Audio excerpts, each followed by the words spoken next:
Welcome to everyone to our online learning series 2018, looking at career transition and in particular looking at preparing an application, building an effective CV, and also looking at the LinkedIn profile and how best use these online tools to properly market our profiles and our accomplishments and our achievements. I am very pleased to present this series to you, which is in a collaboration between UNV and UNHCR. And I'm absolutely delighted to have Rosie Hines with us today. She is the head of the career management section in UNHCR, and she has been leading this series of webinars on career transition. So this is the second part of the third webinar, which is, as I said, on building an effective CV and presenting an appropriate resume. So with that, I will leave to Rosie. Thank you, Marcia. So hello, everybody. As Marcia mentioned, this is the second part of this webinar. So the first part, if you weren't able to attend, I'm sure there'll be a recording on that. The second part will focus much more on the work experience section, which is actually the most important part of the CV. I thought I'd do a little bit of a recap about this work experience section, because I understand we were cut off just when I was explaining how to build your bullet points using the SAR framework. But given that it is the work experience section, I thought I'd give a little bit of a sort of a recap on this section. So in terms of describing your work experience, I think what is always a very good idea is to first have a two-line description of your organization. This is because even within the UN system, sometimes there's a bit of confusion about what each of these different agencies do or different organizations do. So it's a good idea just to give a two-line description of the organization. Then, because different functions or different roles mean very different things in different organizations, it's also really recommended that you put a two-line description of what your role is, what I would call the scope of work. I'll give you examples of this in a second, and this is important because, again, as job titles mean very different things in different organizations, it just gives the person reviewing your profile a very quick understanding of where you are within the organization and what exactly your responsibility is. And then after that, you would list, what your achievements are. I tend to like the idea of using your TORs because it's just a quick fix for filling that part of the CV, but turning them into achievements. So it's not just doing a list of what you were given when you started, it's actually turning those into the very specific context in which you're working and relating it to results and therefore your achievements. So in terms of what kind of things you would talk about when it comes to describing your organization, well, I mean, it would some of these things may be obvious, but giving an understanding of what the activity is of this organization, where it operates, because it gives the recruiter a very quick understanding of how big that organization is. In the same manner, if you could give an idea of the turnover for that particular operation or for that organization, it gives them a very quick understanding, again, of how big that organization is, the same as the number of employees.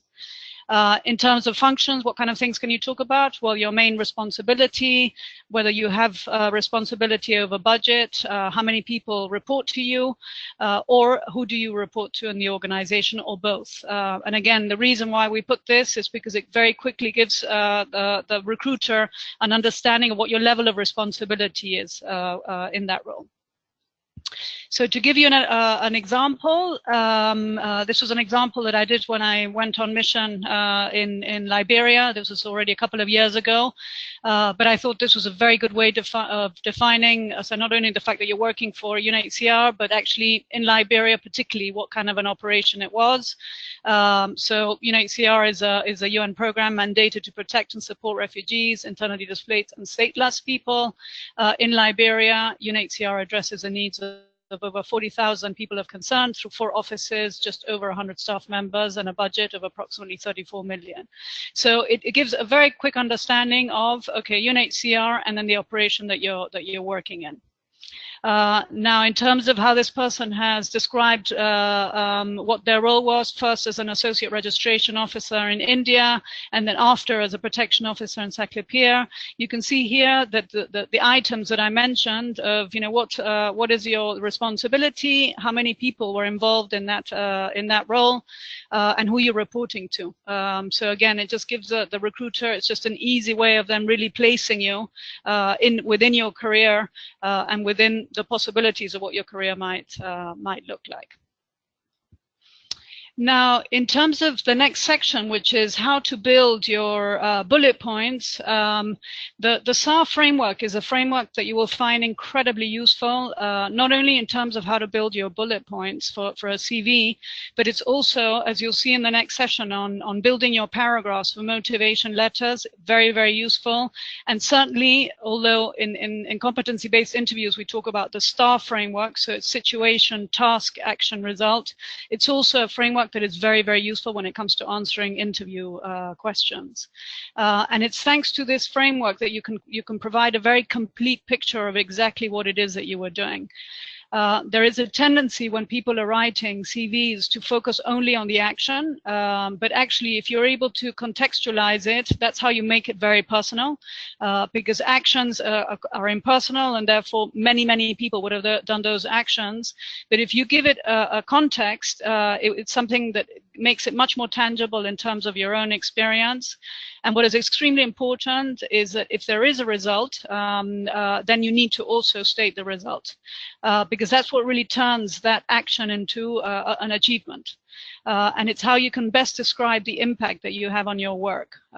So results can be anything from reducing costs to increasing productivity to increasing staff motivation. It doesn't necessarily have to be something which has a number next to it, but if you can put a number, you will see that always when you put a number, things become a lot more tangible. So to give you an example, this was an example for registration, which is a role very particular to UNHCR. What was the situation? Well, you had a massive influx of refugees.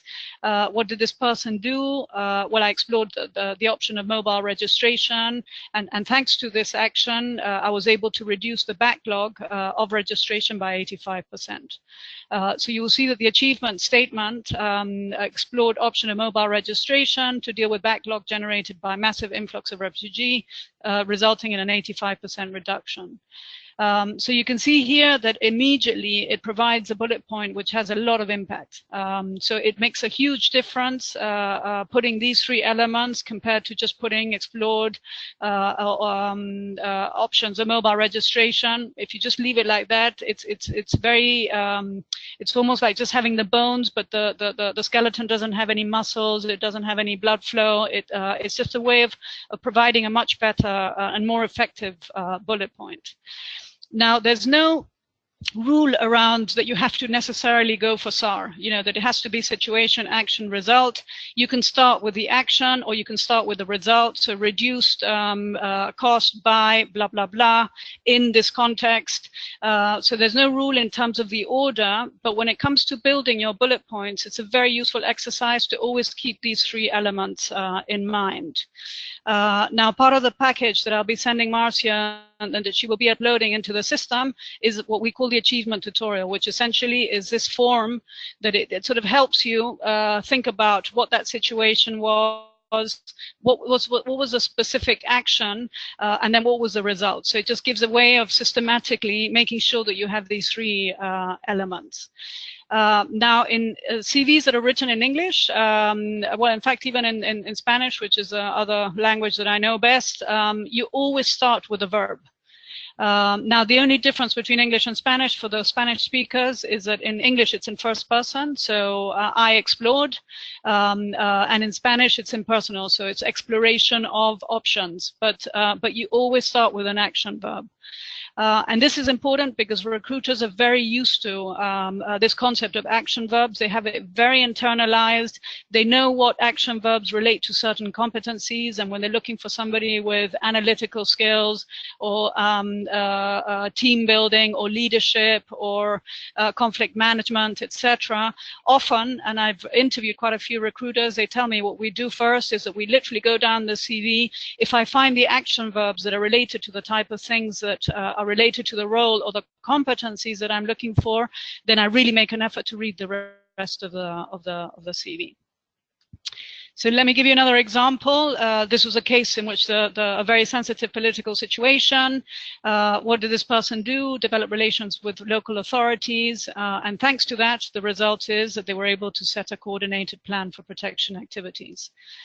So again, developed good relations with local authorities in a sensitive political situation, leading to the establishment of a joint protection plan.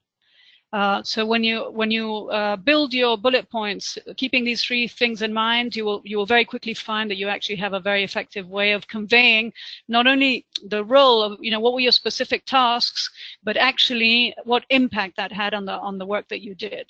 So it makes your CV a lot more effective. Now, a shortcut for doing this, because it's quite a laborious process, is to use your TORs. I think in most UN agencies, you get TORs when you first start. It's definitely part of the job description. So one very easy way of sort of really breaking down what it is that you specifically did in that assignment, in that job experience, is to use this as a starting point for then building your bullet points. So these are the TORs for an associate protection officer. So provide legal advice, oversee and manage individual protection cases, recommend durable solutions, assess resettlement needs. So it's an excellent way to basically shortcut this very painful and laborious process of building a CV, is to basically use those TORs and then think about it. Okay, in that operation, thanks to this providing legal advice, what was the impact that I had? So increase the protection to refugees, or manage to put through many more cases of people who require special protection, or whatever the result is. But this is just a very easy way. Now, what is true that is often in your job role, you'll probably be doing a lot more things than on your TORs. That's fairly typical in most organizations. So don't just leave it at that. Also think about really in my assignments, because you might have taken on new projects or projects that weren't foreseen, or you volunteered for something.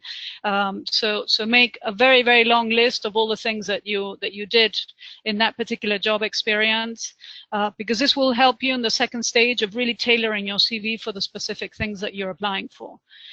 Because maybe part of your TORs are not relevant to what you're applying for, and some are. So, it makes sense, if you want a shortened document, to just take out anything which is not directly applicable to the job requirements of what you're applying to. So you only show, I'm a person that fits, I'm a person that fits, I'm a person that fits. So this is ultimately what the CV would look like. So you have this first part which describes, this person in Zaclopia, what was their responsibilities, and then underneath you have the bullet points with specifically, so facilitated the consultative process, trained 9 national and local government staff in registration, and thanks to that, how many people were registered as asylum seekers, developed and implemented a country-level child protection plan, etc. And for me, these are the best CVs, because I've just been doing reviews of interns that are based in Geneva, for example, just reviewing their CVs. Their internship is coming to an end, against the job descriptions that they're applying to, and often what happens is that people just leave it in the action part, and the action part it's a role, and therefore a lot more people might have done it. So it's not a way of standing out. If you're able to contextualize it and give it specific examples in your own job description, then that makes you much more unique as a candidate, and it makes you much more credible as a candidate.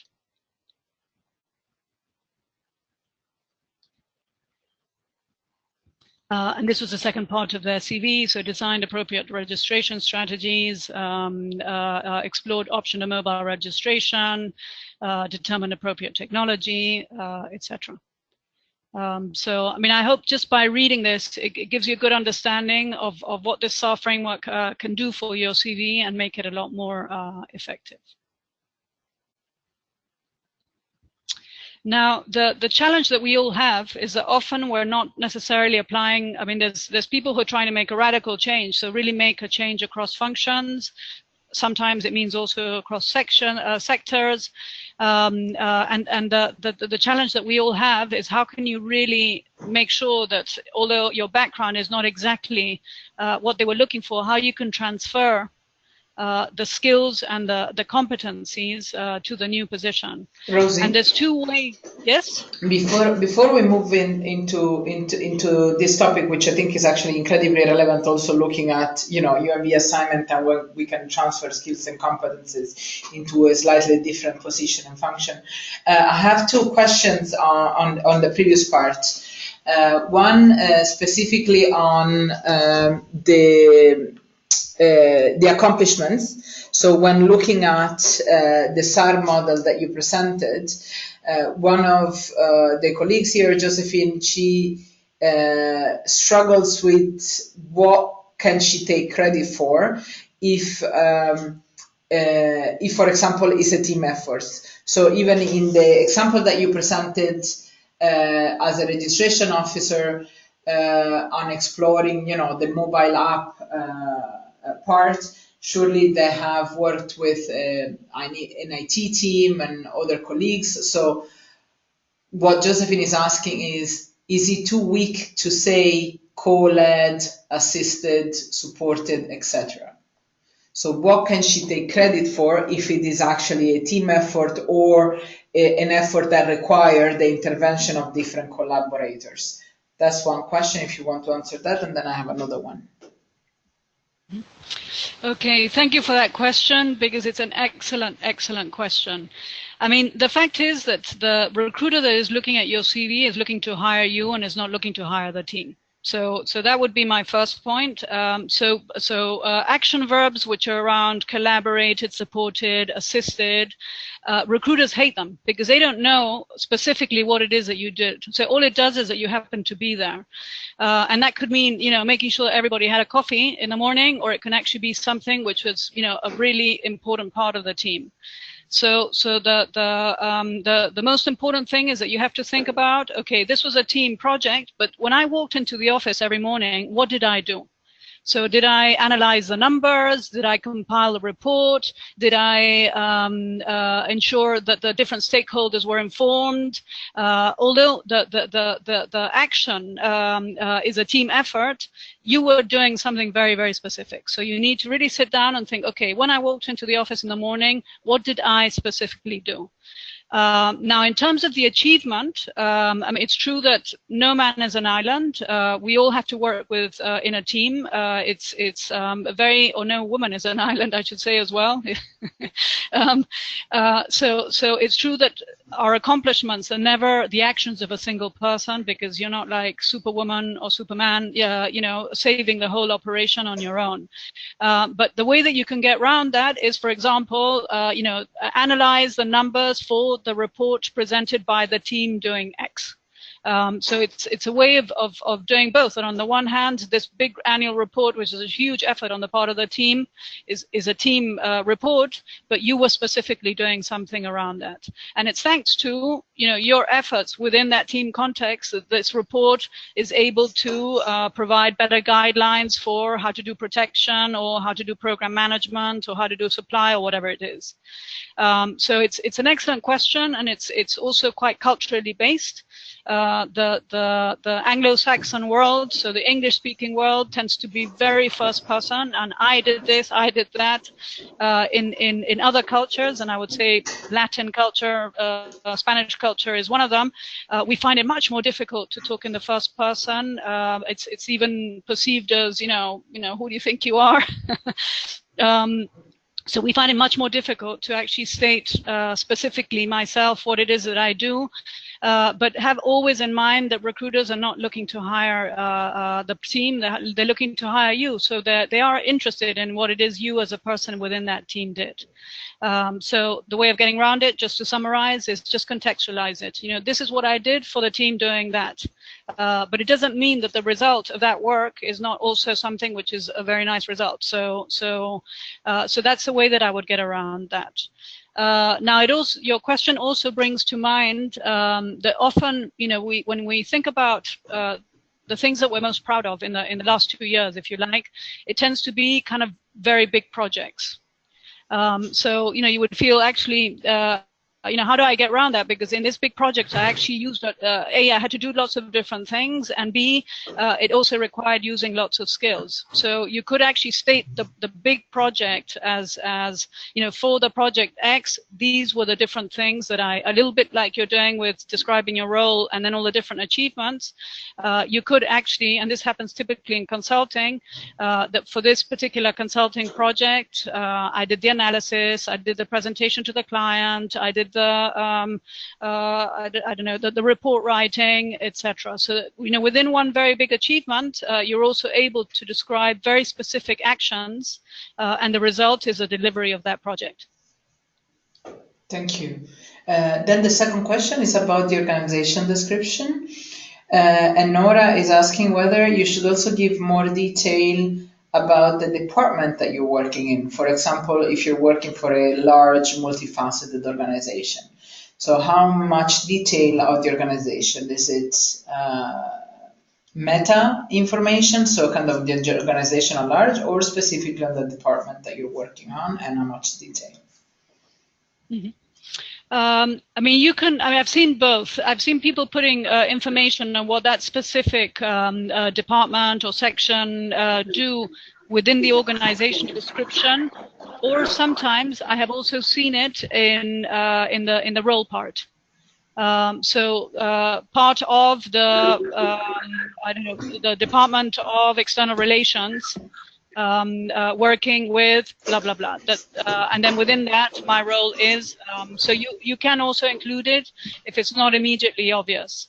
For example, I mean, within the UN system it might be more recommended, because it's true that we have you know, sections, departments that aren't typical across different organizations, but for example, if it's a finance organization, or it's a supply not organization, supply function, or it's a supply function, supply is supply across different sectors, regardless whether it's private sector or not private sector, etc. So I'd say it's only necessary if it's something which is not very, very typical across different organizations. Thank you. And very timely, Yusra just asked a question which I think will bring you nicely into the next session, which is, when applying to a different role from admin to program, how do I build a CV to highlight the desirable skills when most of my current experience is in support roles? So yeah, I think it will be answered by your next section. Okay, so yeah, I mean, this is very much what this slide is about. I loved, I know where I found this picture, but I loved it when I saw it. So it's a cat pretending that he's a penguin. So this is essentially what lateral moving is about.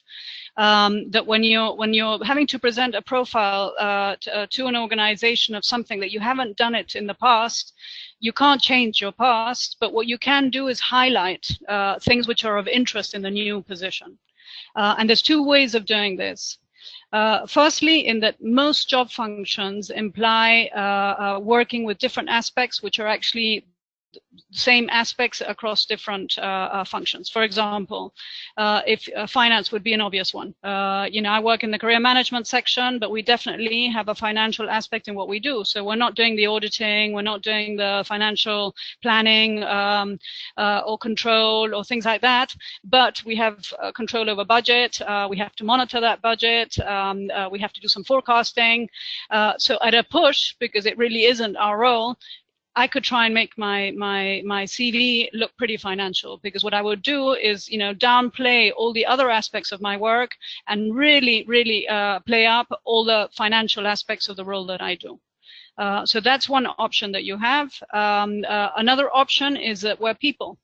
And different roles, despite being very different, generally require some key skills which work across all the different functions. So you've got some here: analytical thinking, leadership, teamwork, communication. And in the UN system, we have, a competency which are core to the function, but we also have cross-functional competencies. So your only option, given that you can't change your background, is to, again, upplay the skills and the competencies that you're transferring to the new position. And how do you do that?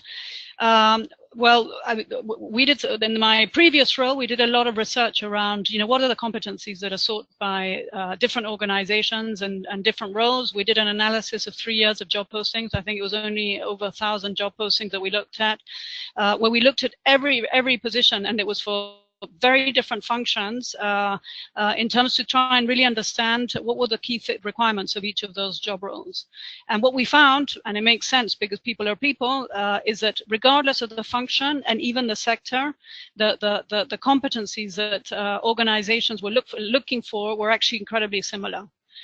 So in terms of choosing which transferable competencies you can express on your CV, this I would say is a good starting point. And this is especially important when you're at that first stage in which you're beginning to look for jobs, but you don't know really the different jobs that you're going to be applying for, what it is that they're looking for. So one of the exercises that we recommend, and again I will include it in the package sent to Marcia, is to start building a database of key skills. And it's quite a long thing to do, but it's something that is a very good investment in future time, because you just do it once you build your your database of bullet points expressing the competencies that most organizations look for.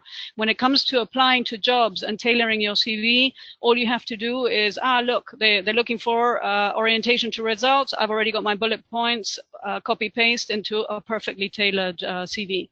The same with conflict resolution, with communication, etc. So I mentioned at the beginning of the first presentation that HR do speak competency. This is the language that we view candidates through. So apart from the fact that they might have specific experience, specific academic requirements, we're also looking for particular competencies. And so when we're reviewing a candidate, both in their motivation letter and in their application, we're also looking to see if there's some evidence that these people have these competencies. Now, what's very important is to understand what those competencies mean. So competencies are a mixture of skill, attitudes, and behavior. And so what's fantastic about the UN system, less available in the private sector, is that there's a standard, it's available. You can see the competency framework for the UN system. You can see the competency framework for some particular agencies. So you're able to find these definitions. And this is important because often when I'm reviewing candidates' applications, what I see is that, they think that by just saying that they worked in a team, and I saw one this morning, that is proof that they're a good team player. And it isn't, because what I'm looking for is there any evidence that they have this behavior? So, have they? I want to find a bullet point around built good relationships with team members. Appreciation, individual responsibility. There are more than these, by the way. I just put these up because they were the main ones. Some of these are easier to express on a CV than others. Certainly easier sometimes in a motivation letter. But you need to understand what leadership means, what teamwork means, what analytical thinking means, because the title won't tell you very much about what it is a person is looking for. So the fact that you led a team, to me, is irrelevant. I want to know, what did that mean? Did you delegate appropriately? Did you provide a vision for the team? Did you mentor your subordinates? Did you coach them?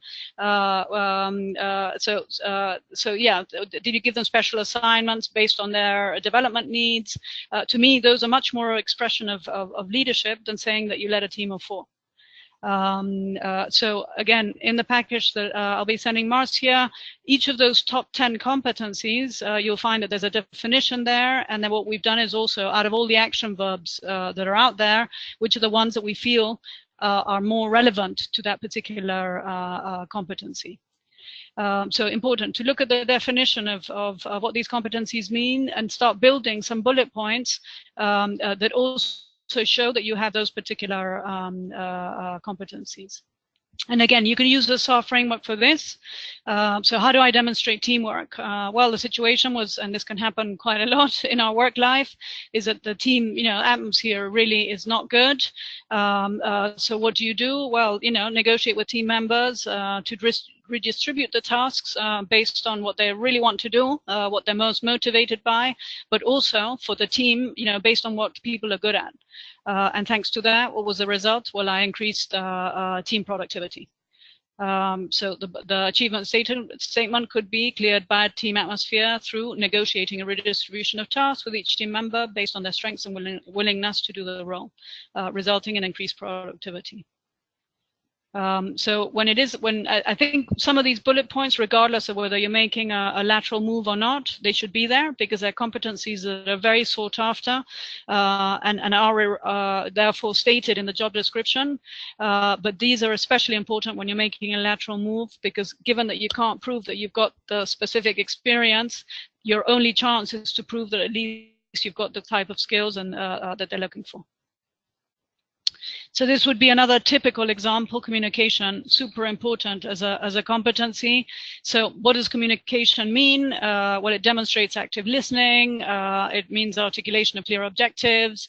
It's very much about adapting your style of communication to the audience, building rapport, building trust, etc. So again, if you just say that you presented before large audiences, I might think, okay, fantastic, they did that, but did they do it well? Did people buy into their message? Did people learn something? Did they feel trained, etc.? So it's not enough to just say presented to large audiences. It's much more effective to say, adapted content to our audiences and therefore increased, for example, the evaluation, something like that. And again, in fact, this is an example of that. So what was the situation? Was that some of the workshops were being delivered and they weren't getting particularly high ratings? What did I do? I redesigned the training, adapting to both audiences and contexts. And then thanks to that, the evaluation increased from 2.9 to 4.2. So again, it's a very structured way of building a bullet point that really proves that you have these communication skills.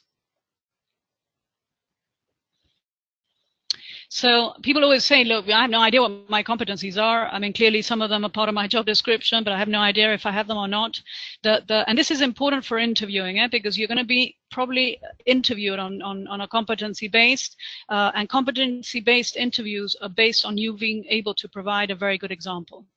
And often, I mean, again, I sit in panels from time to time, interview panels, and people scramble for an example because they haven't really done the exercise of finding what their competencies are.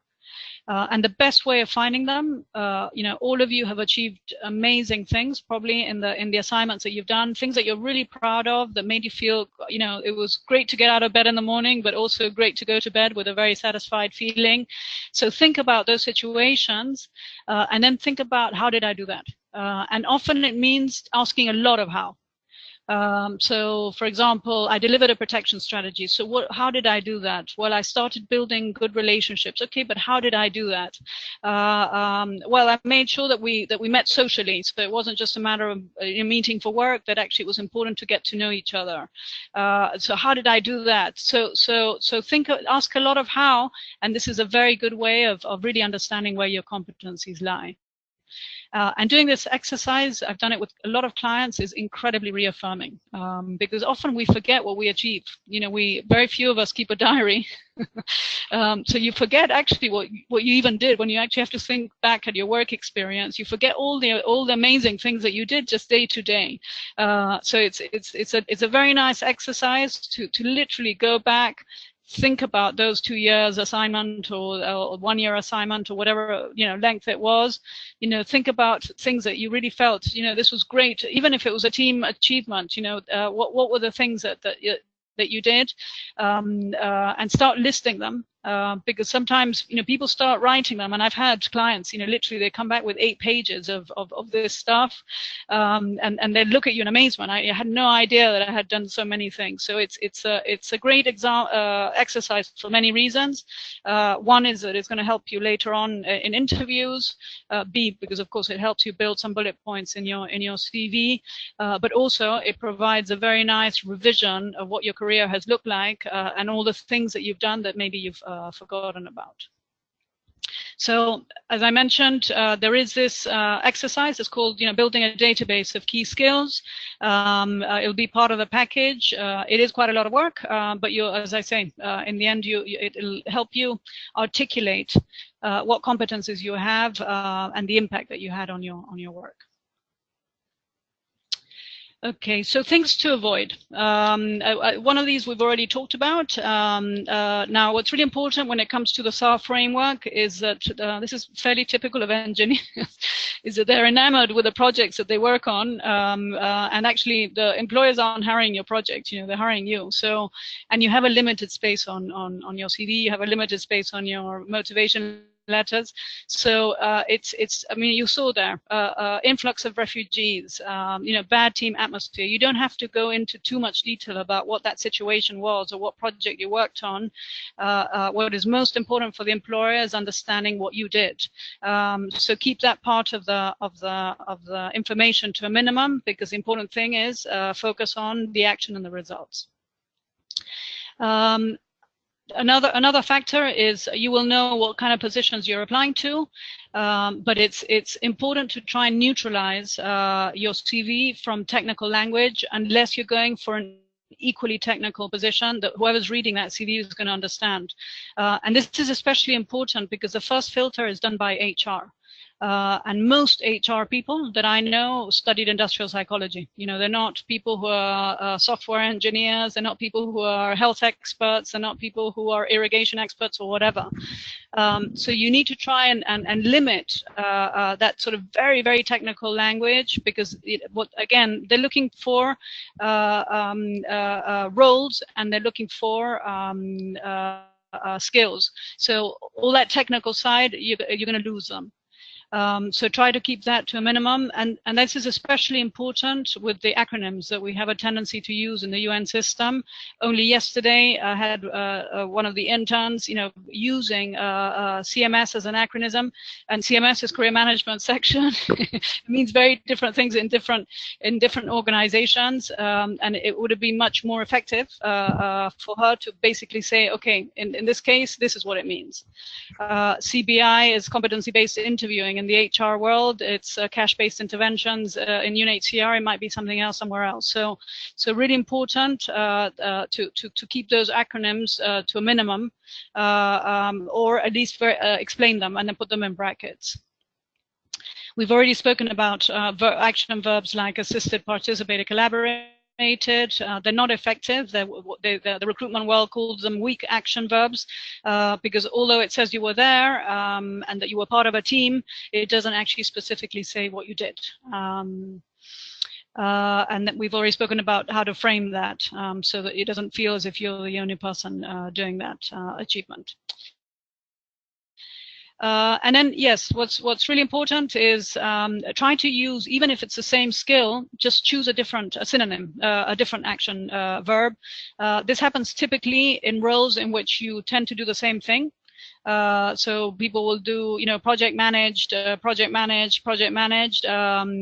actually, if you just use a different way of saying the same thing, or choose different aspects of the same role, it just gives you a much more complete picture of the candidates than seeing basically a repetition of did this, and it's all the same.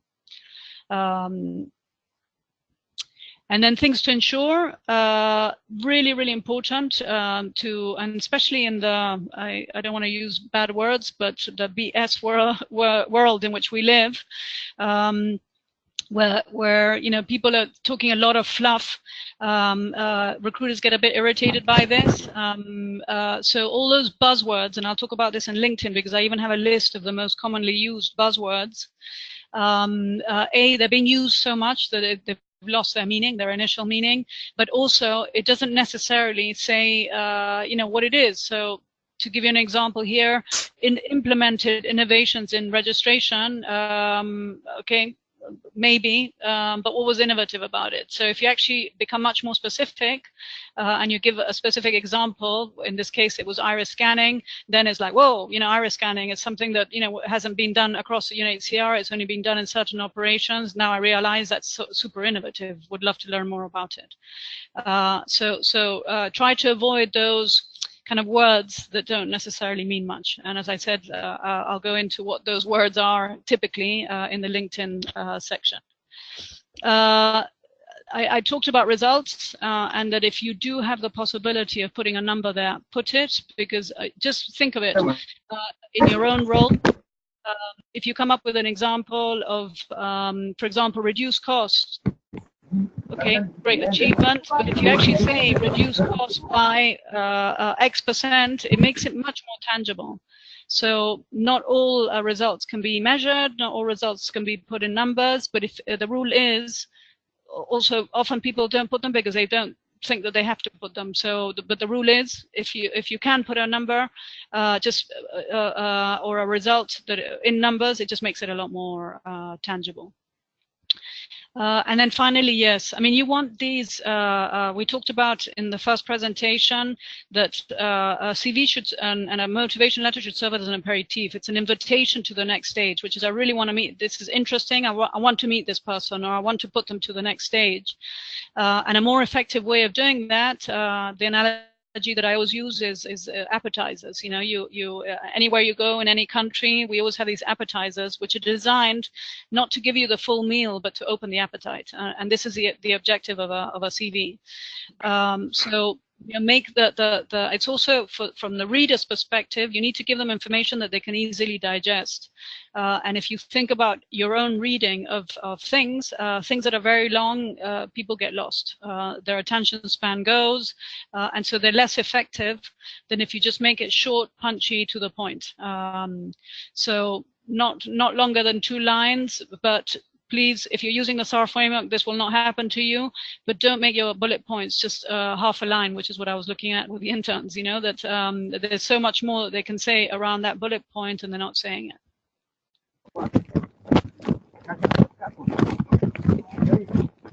So we come to the last part of the CV, which is much more the general information and languages.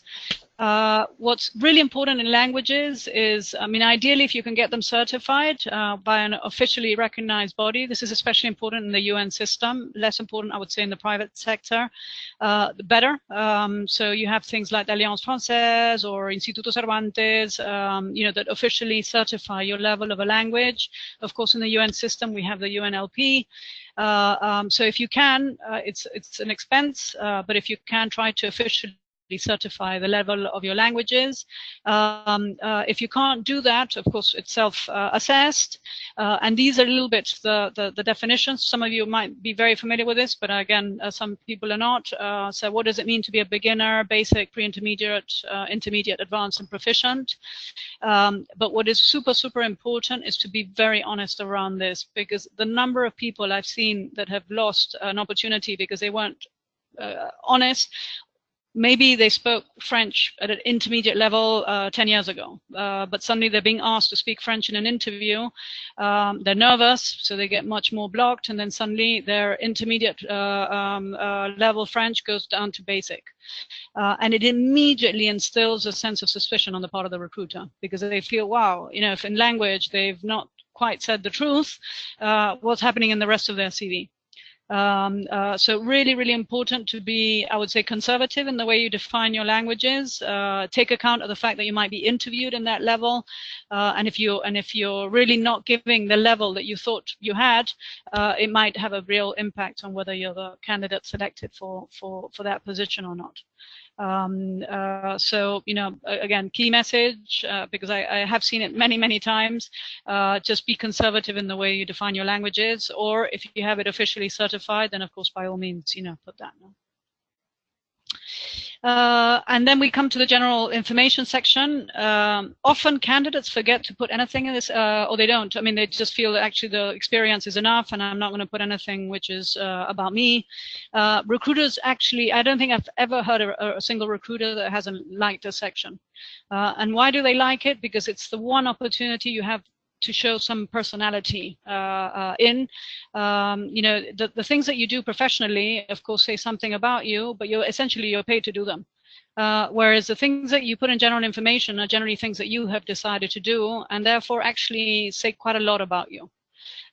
So, for example, what you do in your free time. How do you perceive people that, every Saturday they're out there playing football with their mates, or playing, I don't know, hockey or tennis or whatever, sports, interacting with others, playing in a team, something might be a bit archetypal, but it does say something about you. If you're somebody that likes to spend their time reading, what is it that you read? Well, it's somebody who's intellectual.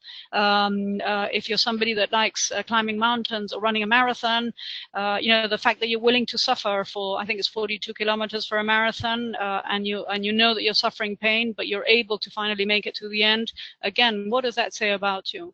So don't be shy of putting your hobbies. Make sure that they're hobbies which are mainstream and don't make you look too weird. I remember seeing on a candidate that she liked cleaning, and I thought, oof, surely you've got other things to do in your free time. But no, she literally, that's what she liked doing in her free time. So also be careful what you put there. Another candidate, I remember, put beach bum, and I thought, oh, you're presenting yourself as a professional person. You're putting that your hobby is being a beach bum. I don't know, not sure this is ideal. So by all means, put what your hobbies are. Academic achievements. This is more important at the beginning of your career or later on in your career. But again, academic achievements is looking for excellence, working hard, etc. It does say quite a lot about you. When your CV starts getting longer, it's not possible to put your internship or consulting projects as if you were putting it as part of work experience. So often people use this section to put internships, during university, did internships in X, Y, and Z, because it's just a way of putting, you're still putting it up there on your CV, but you're not occupying the same amount of space as you would for the professional experience or your full-time experience. If it's important for the organization, the fact that you're adaptable and that they're looking for people who are open to diversity, adaptable in different countries, by all means put where you've lived. So spent my childhood between Latin America, Asia, and Europe. It just shows that you've been exposed to different places. So it does show a level of adaptability. Now that's important only, as I say, if it's something which is interesting for the organization, because they're going to be moving you around, or you're going to be working in a very diverse workplace. And if you have published anything or developed something on the side, like a little company when you were at university, a lot of people have done that. Again, you might not want it to make it part of the main body of your work experience, but it's also an interesting thing to put up there. Now, this section shouldn't be more than 20% of your CV. So in the end, they're going to be evaluating you on your professional experience. So don't get too carried away with putting all of too many things on there. But as I said, it is your only opportunity, really, of showing some level of personality. Recruiters do really like it. You may have noticed often in interviews, they might kick off with that part of the CV because it's a way of breaking the ice. It's kind of non-threatening part of your background. Oh, so you're a sailor, fantastic. Where do you sail? And it's actually sometimes a very effective way of connecting with people. And this is especially when you're more in second rounds with line managers. People are looking for people that they can get on with and share similar interests. So sometimes it can also be very effective in that. Now there are hundreds of sorry, there are a few questions. I don't know if you want to finish by showing the tools, and then perhaps I can ask some more detailed questions that the colleagues are asking from the field. How do you prefer to? Either way, whatever you prefer. I was just going to talk about format. You know, if you just do a Google search, CV templates, there are hundreds of CV templates out there. I tend to, and most recruiters that I speak to, they're actually very conservative. You know, nobody's looking for anything fancy. I think it's also very important to understand that as organizations are increasing the use of these applicant tracking systems in which your CV is put through a machine, those systems don't pick up graphics, they don't pick up colors, they don't pick up any of that. So what they're looking at is specifically the text. So in that sense, you don't necessarily, I think something which is well formatted, that looks, you know, well laid out is good enough without going into fancy colors and fancy formats, etc. Especially because I did a study in my previous role where we were looking at different templates for IESE, for the business school that I work for, to see what would be more, you know, adapting to our brand as a business school, etc.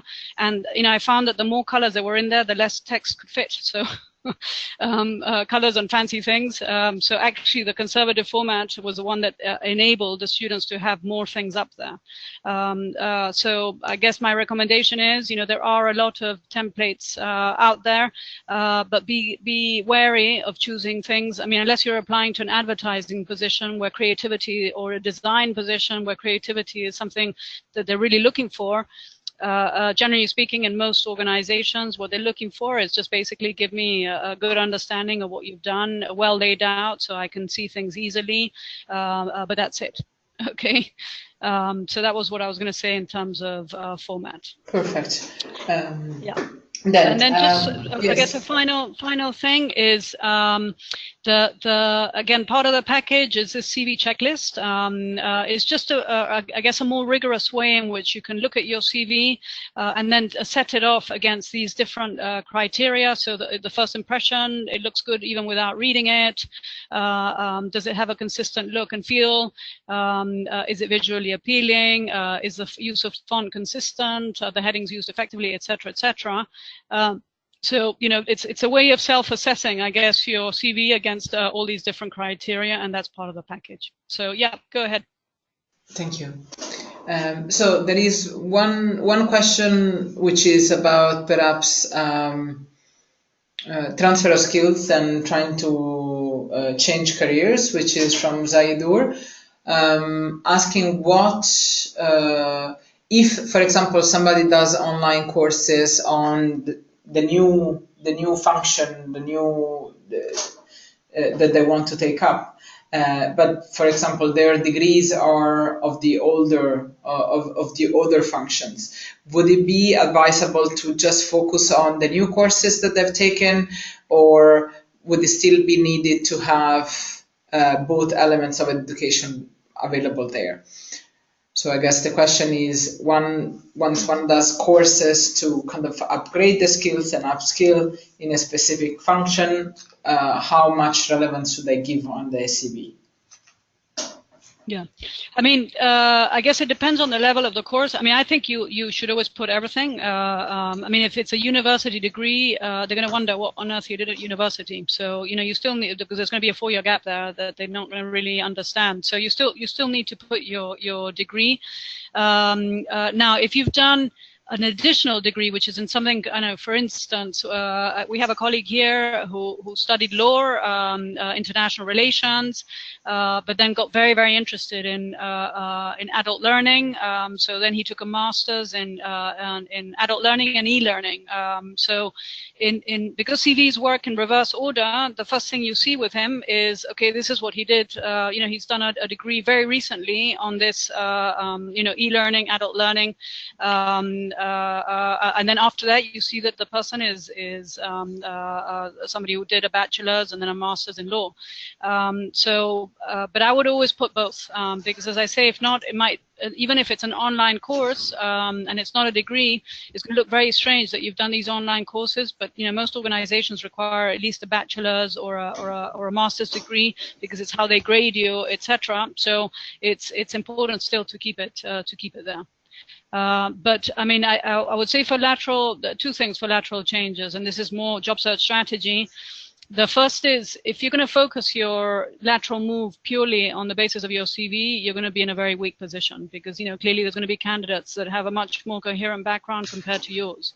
So you have to be much more creative around how you're going to find that job. It's not enough to base it on your CV. In fact, my guru in all of this says, don't give them a CV. And he always tells the story of a client that goes to an interview with an organization. He has all these interviews. They're really interested, and all the time they're asking for his CV. And every time they ask for his CV, he changes the subject. And by the end of the day, they're begging for his CV. But by that point, he's already sold his case, because he's really showed interest in the organization. He's proven that he can do the job because he's talking to them at the same level, etc. So CV is something that goes in his file, because clearly they need to know who this guy is and what he studied and what he's done in the past. But the selling is done by other means. Because if you focus it purely on that bit of paper, you're going to be in a weaker position, because there might be people that actually have the background, and it's going to be much more difficult for them to select you. So the recommendation would be always develop those relationships and postpone as much as you can, providing this bit of paper. Thank you. And then we have a question on further tips. So we're still talking about perhaps lateral moves and changes. Can you share with us some more tips to move our CV from one of the doer to an achiever, and also kind of working more on the results-based kind of written CV? So first of all, what kind of tips would you give to when we're focusing on competencies, perhaps, rather than the functions? And the second element is, how can we best make our job description less task-based and more results-based? Mm-hmm. Well, in terms of the competencies, I mean, potentially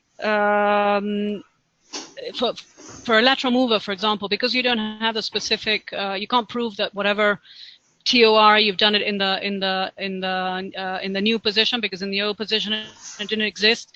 Then you need to pump up, I guess, your CV with the more skill side. So did I mentor? Do I have the leadership skills? Do I have the analytical skills? So you could actually make it purely competency based and downplay the side which is I have experience, project managing the specific type of thing, for example. Again, you have the choice of what you're choosing to say about yourself. So it's not that your CV is written in stone, and whatever CV you have, you're going to have to be presenting it to each employer. Depending on what you're looking for, you choose. It's almost like there's a whole lot of things that you could say about yourself, but you're choosing which lamp you're going to be putting on the different aspects that really fit. Because again, this is about information management. This is not about talking about everything. It's about talking about things which are most relevant to them. So in that sense, there's it's always talking about why you fit, not why you don't fit. So focusing your CV on why you fit makes much more sense if you don't have the exact background, to focus it on all those skills that you're bringing into the new position.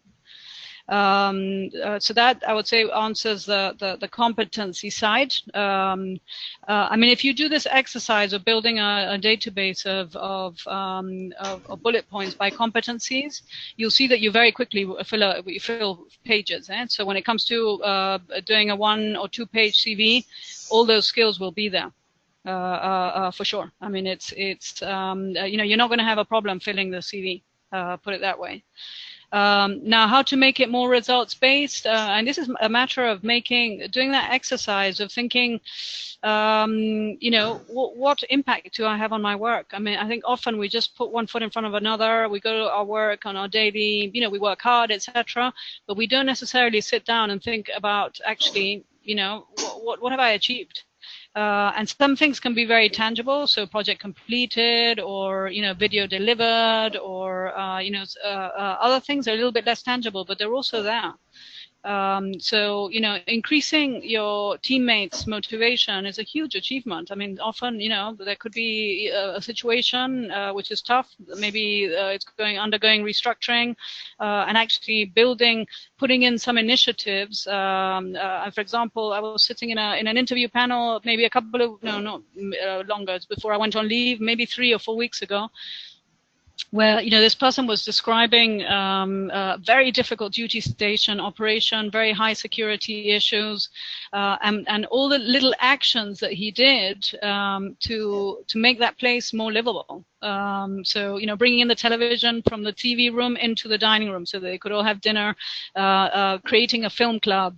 In fact, they've now named a little square after him, because every Saturday he would organize a barbecue there. You know, all these little things might seem not an enormous achievement, but actually he turned around an atmosphere which was everybody would just literally pick up their plate and go to their rooms to eat, to suddenly everybody being together. And that had a huge impact on the way also people did their work, because suddenly another initiative was that he got people to talk about themselves. So everybody had to give a presentation, and some of them, he said, were very moving, you know, about, you know, their life, you know, where they came from, what their life was. So suddenly this office where atmosphere had been not very good, people were really talking to each other, understanding each other, asking each other how well they were, and he completely transformed that office. So that's a huge achievement. So often I think we do these things day to day, and we don't think about them as achievements, but they really are.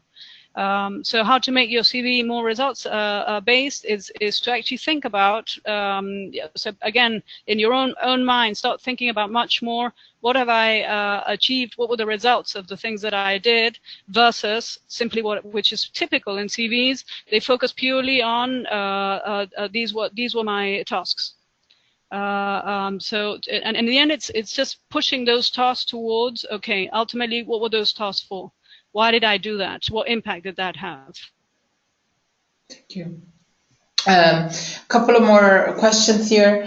One is on the language requirements. So this is actually looking for your advice as HR specialist and career management specialist. Would you suggest not to apply to positions at all if the language requirements ask for fluent and you're just an intermediate level? So that's the question. And another one, again, which could fit under the requirements, is a long-term internship, let's say more than 6 months.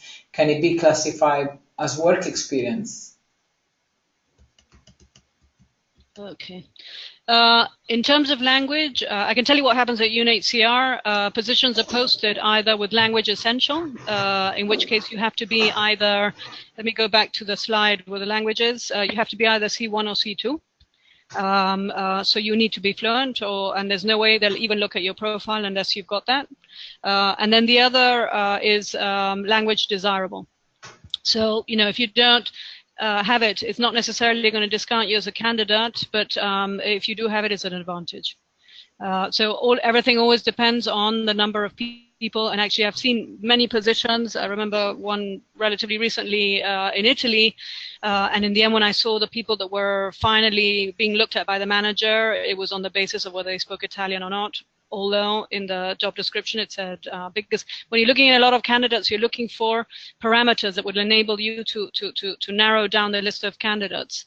So so people that didn't speak Italian, well, it was just one way of, okay, how do I reduce all these people that have very similar backgrounds, you know, really good backgrounds? How do I reduce it? Well, Italian is one criteria, because I've got 5 people that speak Italian. So I would say if the description is language essential, don't bother, because they're really not going to look at your profile. If it's desirable, what do you have to lose? But have in mind that not having that language, you know, means that if other people do that are applying and you have no idea who else is applying, you will be at a disadvantage compared to them. So that would be on the language side. I would say internships, again, it depends on how much experience you have. Certainly at the beginning of your career, a 6-month internship, by all means, put it in work experience.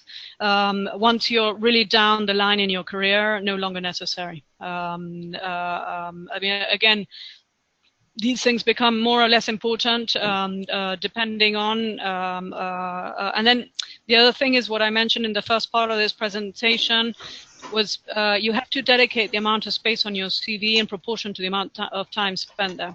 And sometimes I've seen people, because the internship is directly relevant to what they're applying to, they put, for the sake of argument, 6 bullet points around that internship, and they were only there for 4 months, versus 2 bullet points in a place that they were there for 2 years, and that doesn't make sense to a recruiter.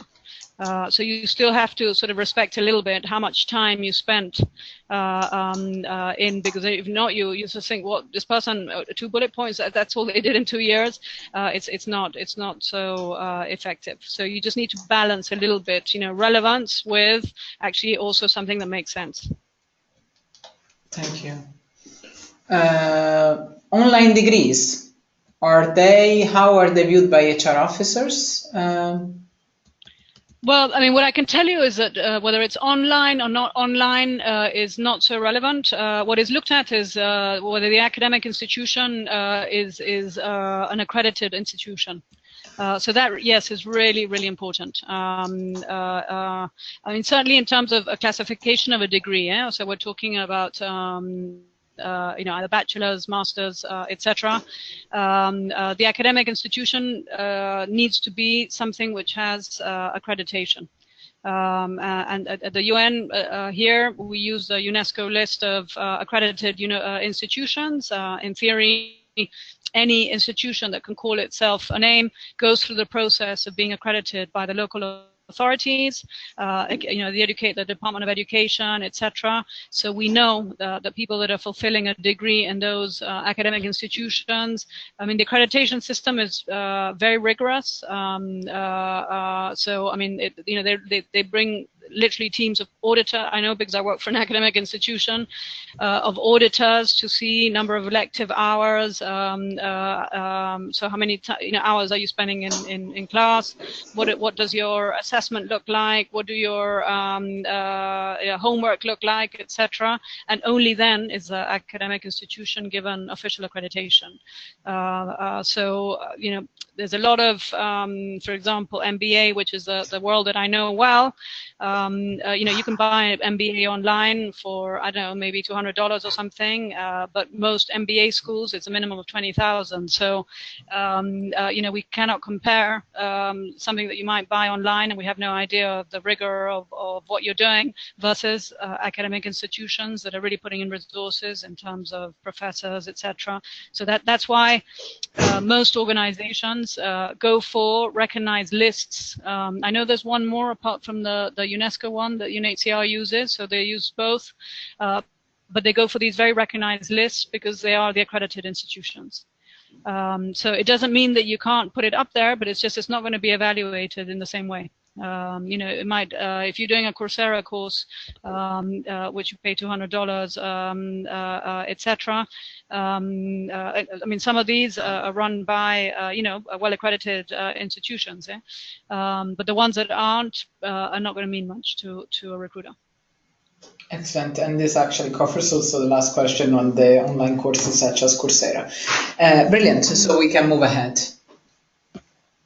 Okay. So when it comes to LinkedIn, I think that the reason why I've decided to put this up is because it's increasing in importance in terms of how many organizations are using LinkedIn to find candidates. It's of course focused more in some geographies than in others, etc. But it's becoming more and more important, and certainly large organizations are either already sourcing their candidates through this medium, or they're doing a lot of their advertisement through this medium, and bringing in profiles into the process through that. So it's really, really important that if you haven't got a LinkedIn profile, that you start building one. The other reason why it's quite an interesting exercise to do is because it's a little bit where the future is going in terms of what organizations are doing to filter candidates. So, currently there's still a lot of organizations that it's a human being behind doing the filtering, and certainly in the UN system, what I've seen is that thankfully it still is a human being. But there is, I would say, a worrying trend towards, thanks to artificial intelligence, to this, I think it's called NLP, natural learning, I think programs or something, which is part of artificial intelligence, in which is actually a machine doing the filtering rather than a human being. And LinkedIn profile, that's what they use. So it's recruiters are putting in keywords, and that's how they're sourcing your profile. And so it's an interesting exercise to do in terms of, am I coming out in searches, yes or no?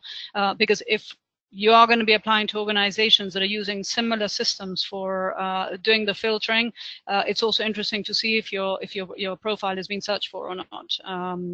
So key tips. The first thing is that really important when you're doing your profile that you add a picture. And it's why is that? Because the LinkedIn search system doesn't I mean, you come down further down in the list if you don't have a picture. You have to have a completed profile. And it's quite interesting because it's created by an American company, and in theory, in the United States, if, for example, a CV never has a picture. So it's very interesting that they're actually doing this with pictures, when actually in the traditional CV world, pictures were not included. But you can see here, you're 7 times more likely to be found if you have a picture than if you don't. In terms of the ideal pictures to upload, you can see here 500 by 500 pixels, a square one, because the system basically chooses whatever is in the middle. So if you don't have a square, it makes it much more difficult for them to, maybe half your face will not go up there. And the best photographs, these are 2 examples of alums of where I used to work, are basically headshots with a light background, because it can really, highlight your face. It should be kind of a headshot. So I've seen pictures of people on the beach, at the refugee camps, etc. And kind of gives an indication, but actually you can't see who you are. So it's what is much more recommended are these kind of pictures. Now, one thing that is very interesting that I didn't, until I started researching and reading books about it, I didn't know about this, is that again, for you to come up more readily in the list of candidates, is that it's not, when you upload your picture, don't just give it a name of my picture and JPEG or PNG or whatever. That actually also give call the picture your name, your job title, and location, because again, it also searches on the basis of the name that you've given the file that you're uploading. So that's on the picture front. In terms of the headline, this is a couple of examples of UNHCR colleagues. Most people tend to put their job title, but this isn't always the most effective way. For example, where I used to work, I was an associate director, and that means absolutely nothing to keyword search. It means nothing to another recruiter. So it's much better to do what these colleagues have done. Peter is in procurement, supply. So rather than just putting supply officer, he's actually put procurement, international development, supply chain, and that will sort of increase the chances that he'll be found when they're searching for supply people. The same with Sylvia. She's done the same thing. Also, she's a senior recruitment associate, but she's put, I'm also knowledgeable about compensation, about talent management, about human resources. So again, it increases her chances of being selected. So you don't necessarily need to put that you're a UN volunteer.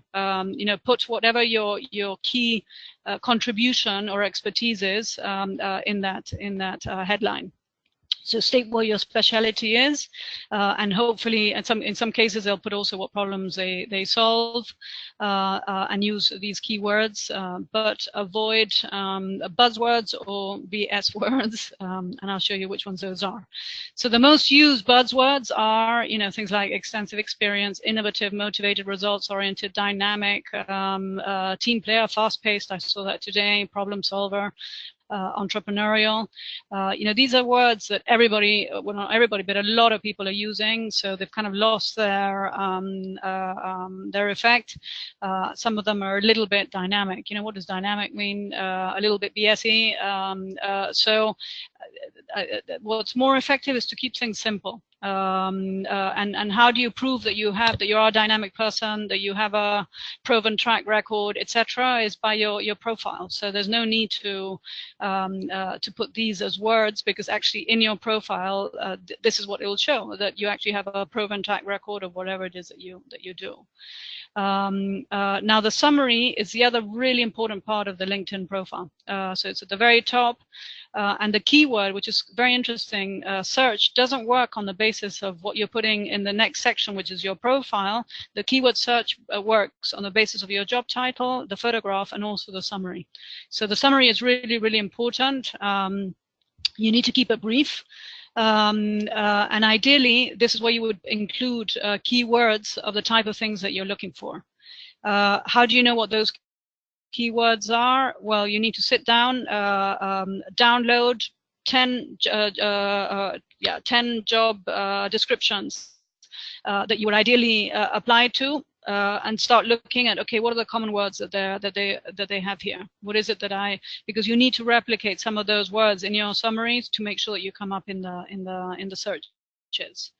Now the nicest summaries that I've seen are, I'll give you a couple of examples that are a bit provocative because they have nothing to do with what most people do in life, but I think the best summaries are ones that tell a story a little bit, that think about a problem, you know, that actually you're somebody who's an expert in resolving a certain type of problem, and that again, if you can put a couple of your top achievements that are quantifiable, that show what you've done. The call to action, to be honest, I haven't seen it so much in summaries, but the call to action would be, you know, would love to meet to talk about blah, blah, blah. But yeah, keep it brief. And let me give you a couple of examples so Neil is a guy who was a journalist. He worked, in fact, for the Financial Times, and then he went to INSEAD to do his MBA, and then after INSEAD decided to become an entrepreneur, and he set up a company called Sensible Media that basically they set up a lot of career webinars, mainly for MBAs, where he basically brokers people that know a lot about certain things and then gets MBAs to attend these webinars. And his LinkedIn profile is very simple. You know, I'm an INSEAD MBA graduate, founder of a London-based e-learning company. Yeah, he's also done set up a website for salary negotiation, which is very good, focusing on career advice. I used to be a financial journalist, writing about central banks and financial regulation. I write occasionally for Financial Times about careers and business education. And then the call to action is you can reach me on, Neil.Curtis. Angela, very different. I used to bring her as a speaker to IESE. Fantastic woman. Very, very different summary. As I say, very thought-provoking. I mean, it's so original. I really like it because it's totally, now it's very adjusted to what she does now. No? So I drink a lot of espresso. I take pictures of sky porn and street art.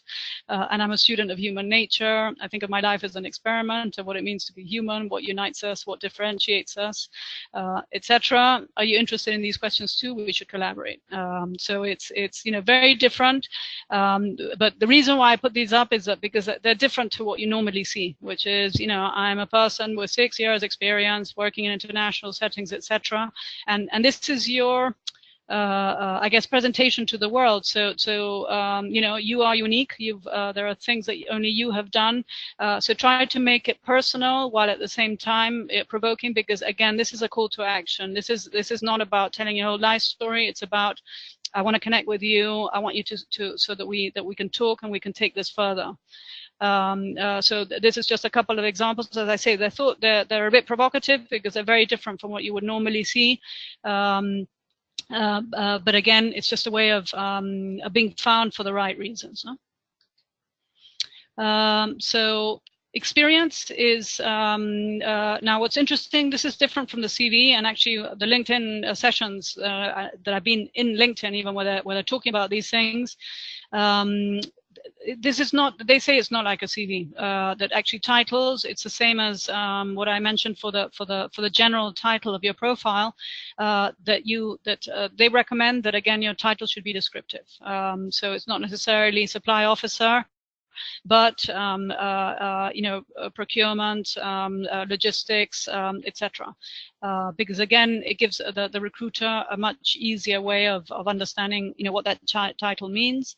But in every other aspect is the same as a CV. So again, whatever exercise you're doing in terms of building your CV, you can also apply it to LinkedIn profile. So just list your achievements. And I think what's interesting with LinkedIn, it's in the end no different from the process of when you're applying for jobs, is that this is not just about talking about the past, but you need to link it to the present, in the sense that whatever you choose is up there is related to where you're going to. So again, there is a certain amount of choosing what information is put up there.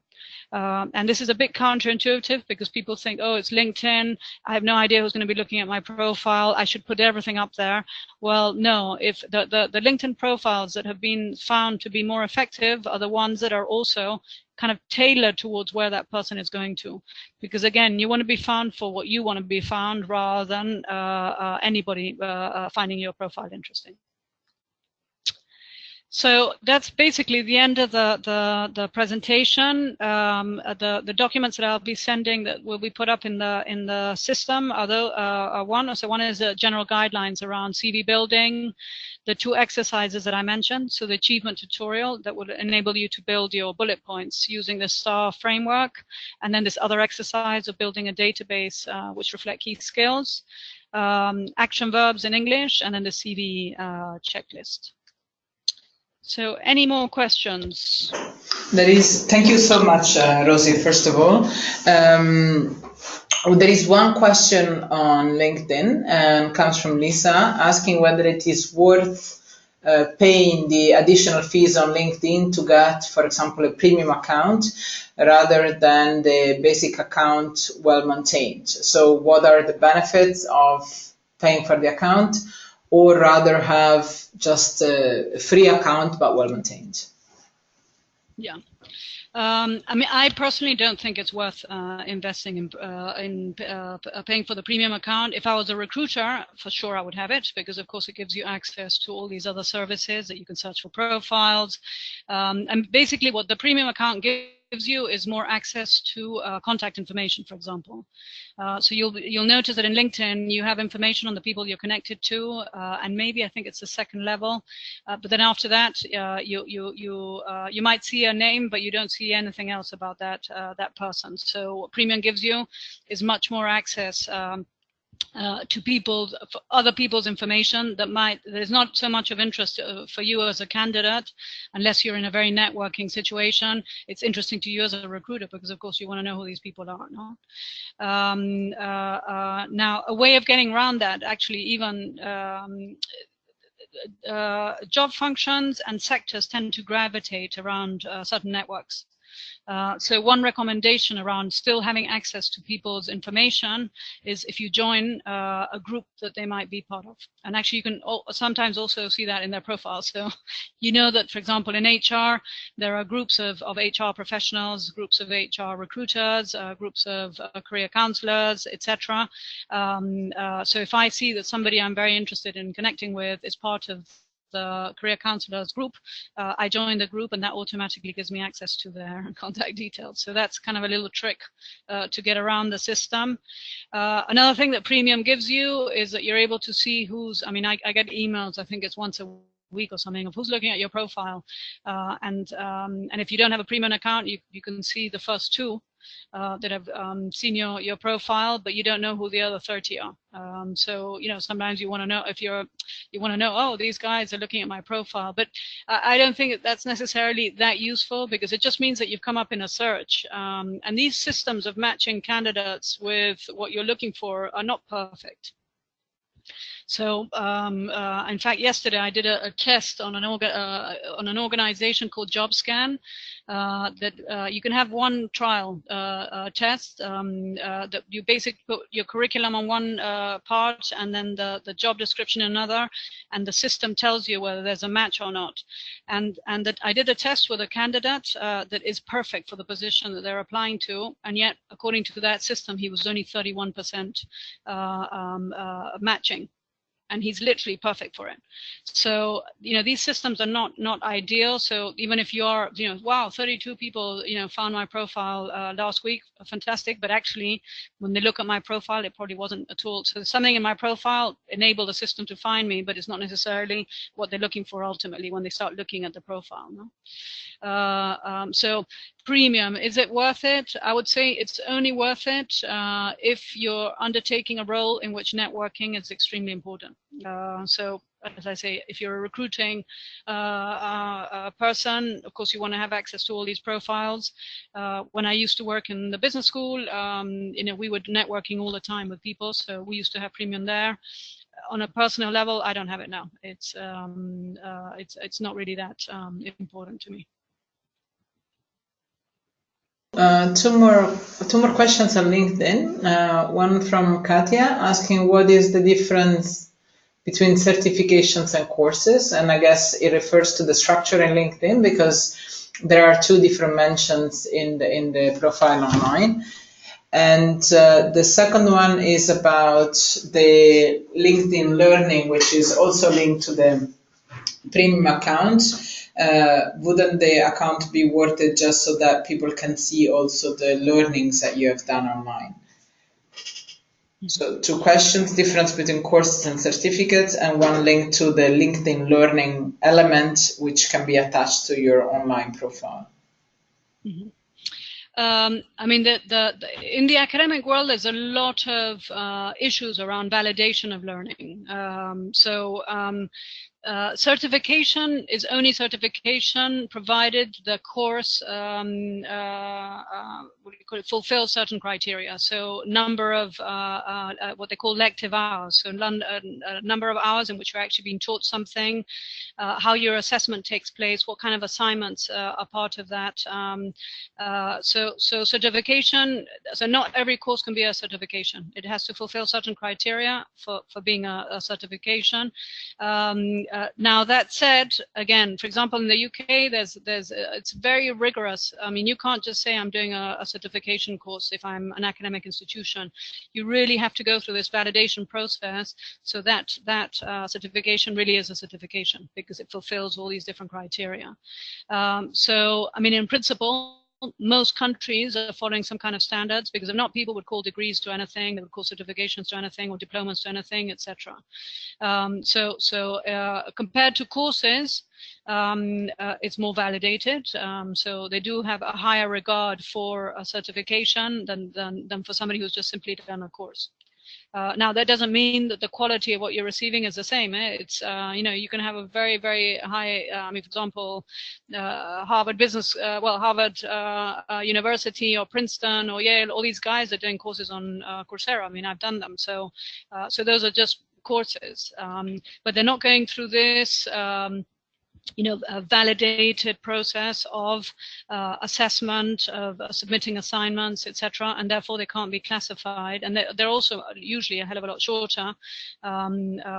We've just done a certification here, and it took 9 months of with 4 modules, a lot of online learning plus submitting assignments, etc. So it's much more I guess academically demanding than a course. The ones that I've done on Coursera, they're incredibly pleasant, very engaging and interesting, that you're just sitting there and you get these lectures. There might be a bit of a chat with all the other participants and co-assessment, etc. But it doesn't have that academic rigor that the certification has. Now, to be honest, I'm not so sure how the LinkedIn Learning takes place. I would assume that because I know I was offered a free account for 1 month. I saw all the different courses that there were around human resource issues, etc. I would assume that if you do these courses, even if you're not paying through premium, you could still, because I mean, if not, they would be losing a revenue source. That unless you're premium, you can't do a course. When they could actually call, they could charge people for doing a course even if they're not part of the premium account. But to be honest, there I'm not so familiar with it. I would need to investigate that a little bit more. Now, I would assume that if you've done a course with them, that would automatically come out in your profile, regardless of whether you have a premium account or not. Now, the fact that these are a part of the premium account, and you only have access to a premium account, I don't know. Actually, I'd have to look at that. I'm not so familiar with that. Okay. One more question on LinkedIn and then one on resumes. So on LinkedIn, does it make a bad impression on the potential employer that the person does not have a LinkedIn account? So just to perhaps re-stress some of the key elements. I would say no, and it depends on the employer. I mean, some employers are very, very LinkedIn based now. I mean, I know I work with Roche, for example, and I even met the people that are doing this. I mean, their role in life is to navigate on LinkedIn to find ideal candidates for their organization.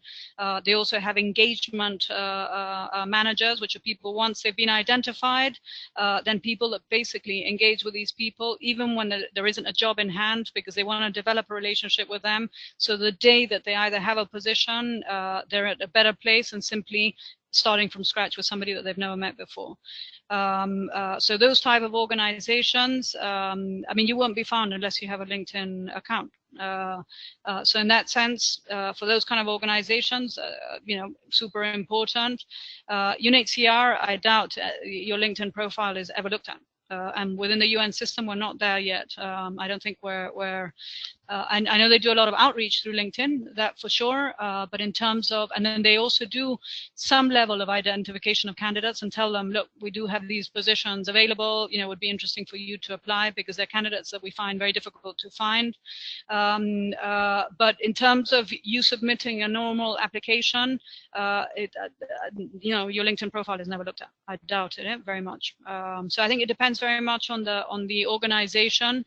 I mean, there are some studies. I do have some screenshots in another presentation. I'll write that down and send the screenshot to Marcia, which show at which point recruiters are looking at not only LinkedIn, but they're also looking at your Facebook. They're looking at your Twitter account, etc. And in that sense, I think this happens much more in the IT kind of sector world, but candidates have been withdrawn from positions when they found inappropriate photographs that really don't reflect the values of the organization. You know, that's one thing. Search for yourself and see what you find, and see if you were tagged on pictures which would be deemed inappropriate, and ask your friend or whoever's tagged you on that to take you off, because it could affect your candidacy. You know, some organizations don't necessarily only use it at the time in which they're identifying candidates, but in the recruitment process, and the screenshot that I'll send Marcia shows when they do that, they might actually, as a kind of reference check almost, you know, let's see what comes up if I put this person's name online. And if it's something which is inappropriate, it could actually make them think twice about whether you're the right person for them or not. Actually, I think I remember seeing a slide like that, looking at 92% of recruiters actually look at the social media when hiring a person to just check not only the experience element, but also the kind of general behavior and attitudes. One last question, Rosie, which is the following. How different will be a resume for a master's degree from a resume for a job application? Well, it depends where you're applying to. I mean, some of the US universities, the applications, or the business schools, for example, that I know extremely well, the applications are no different as if you were applying for a job. I mean, you're applying for a place in that course at that particular university. They're asking for a motivation letter, they're asking for references, they're asking for, you know, what your background is, and therefore your CV. So the type of application is very, very similar in the two cases. I mean, I think, you know, one thing, I guess what would help you determine to what extent it's like applying for a job is you know, what that form looks like. I mean, I've seen the ones, certainly of the business schools, where, I mean, it is a very complete application. And it's and I would say no different from, you know, doing Inspira or UNHCR application. It is actually quite, because they are asking for an awful lot of information, academic, you know, achievements, upload your transcripts, you know, your job, your references of people that we can contact. In some cases, at ESA, for example, part of the application was already to have 3 references written out by somebody. And then they would also do some kind of additional reference checks. So the process for getting into some of these universities can be as arduous as actually getting into an organization. Thank you. That brings us to the end of the webinar, our third webinar on building an effective CV. Thank you very much, Rosie, for being our leader, resource person, and overall guru on career transition and how to make the best out of our UMB experience in moving into the labor market. As you know, we are going to have another webinar on the 30th of May on building an effective motivation letter. That is all for today. Thank you again for your participation. Goodbye.